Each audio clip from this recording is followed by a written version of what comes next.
Welcome back to Weekly Briefing. Just days after Republicans in Wisconsin approved funds for an election audit, former Speaker of the House Paul Ryan, Republican, went on a local TV station in Milwaukee to say that Donald Trump lost the election and Joe Biden won. It was not rigged. It was not stolen. Donald Trump lost the election. Joe Biden won the election. It's really clear. Clear as day, Chris. What do you think? Who's paying Paul Ryan? What consultancy fee results in that response? That's a good question. That's the question. And it's funny because it kind of comes out of nowhere. To me, like the first thing that hit me when I saw it, it's like a meme. Nobody. Paul Ryan. Trump lost. It's like, why did he even come out and do it? And who cares what Paul Ryan has to say? Who cares? Yeah. Mr. I was never vice president. Yeah. Next. No, I think that's a good point. Like he's not doing anything. Interesting, very random, weird thing for him to do. Last week, Joe Biden met with the Prime Minister of Israel at the White House. During their meeting, it seems that Sleepy Joe lived up to his name. Yet another chapter in the beautiful story of the friendship between our two nations, the United States of America and the Jewish and democratic state of Israel. Both of us who seek to do good and need to be strong, both of us who are. Dr. Shea, what do you do when the president falls asleep on the prime minister? Well, this is the leader of the free world and of our U.S. foreign policy. A lot of people find the fact that he is losing cognitive ability funny. I really find it very sad and very serious. Because honestly, you think about it, the people closest to him, his advisors, his wife, whoever, they must see him. I mean, they must see this. Do they not see this? And so who continues to prop him up? It makes me wonder who is pulling the strings on our U.S. foreign policy. It's really embarrassing to see him fall asleep. And the prime minister was gracious about it and is trying to talk with Biden and then realizes Biden's asleep. So basically turns to address the press that are there. It's quite embarrassing. But Texas passed a law this week banning abortions once a heartbeat can be detected, which is about 6 weeks into the pregnancy. Abortion providers filed an emergency appeal with the United States Supreme Court, which held 5-4 to allow Texas law to remain. Justice Roberts sided with the 3 liberal justices. Here's what the White House had to say about the law.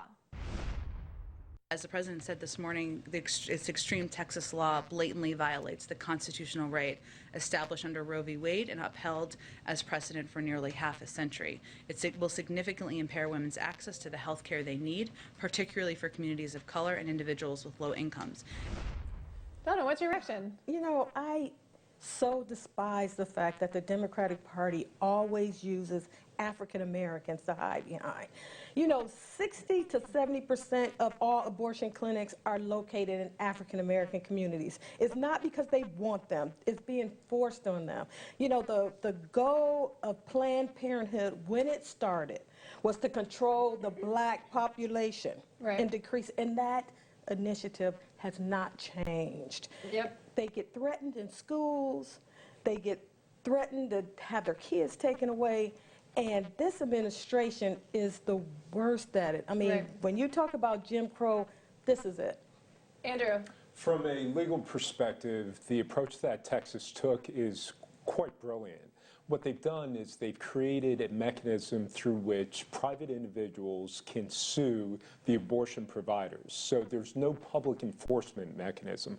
There is this wired-in $10,000 sort of civil penalty, but it is up to private individuals. It creates a cause of action for private individuals to sue the providers and the supporters, and also it shields the women, the women who are receiving the abortion. So I think this is a great approach. It has thrown the abortion supporters into a tailspin, and I think this is going to be a model for the future in other states. Dr. Shea, real fast, your thoughts on this law?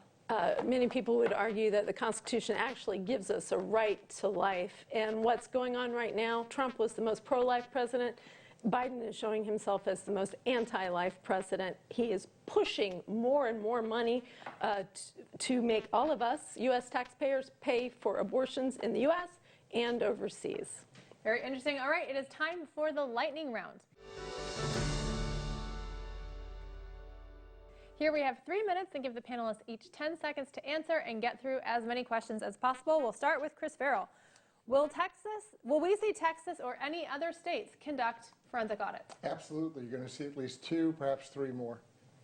I agree, many more. I agree also.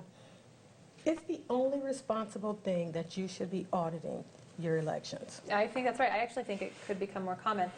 Do you think we will see attacks on Americans that are still in Afghanistan? It is not, absolutely yes. You're going to see American hostages, and you're going to see American deaths. Sadly, yes, and of greater concern is more terrorist attacks outside the borders of Afghanistan. Absolutely, yes. Yes, of course. We have to really pray for these people and for the disastrous leadership that we have right now. I mean, Joe Biden provided a kill list. Of course they're Right. going to use the hostages. In the midst of everything that's going on, we asked this last week too, where is Kamala Harris? She's probably getting suited up for her inauguration. Hiding, as always. I've wondered that myself because I noticed that even in people that are being blamed for this, her name wasn't on there. Kamala Harris only got the job for the photo ops. She never intended to do any work, Right. and she never will. She got nervous. Oops, I have to lead. All right. Will we see more cities adopt vaccine passports the way New York City has? My prayer is no, because it's a Stalinist tactic that the country can't afford. Right. I think we'll see some other large municipalities, but I think it's going to be limited due to the backlash that we've seen. Yeah. Probably so, but I think it's going to cause more people to rise up and resist it. I'm waiting for the class action lawsuits because the Americans for Disabilities has to sue for these types That's of a very good situations. point. Yeah. Because there's There's a no lot of them exception. Yeah. that they cannot get the vaccine. I'm hoping there's a equal and opposite reaction and things go the other way. But are Biden voters starting to feel buyer's remorse? They have to, because there's been this slow motion rolling disaster domestically and internationally. Yep.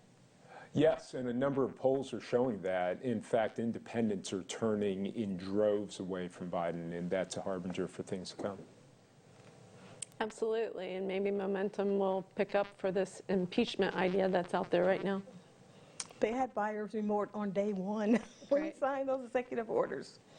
All right, well, don't go anywhere. When we come back from the break, we'll cover this week's panel's choice and see which topics they thought were important to discuss. We'll be right back.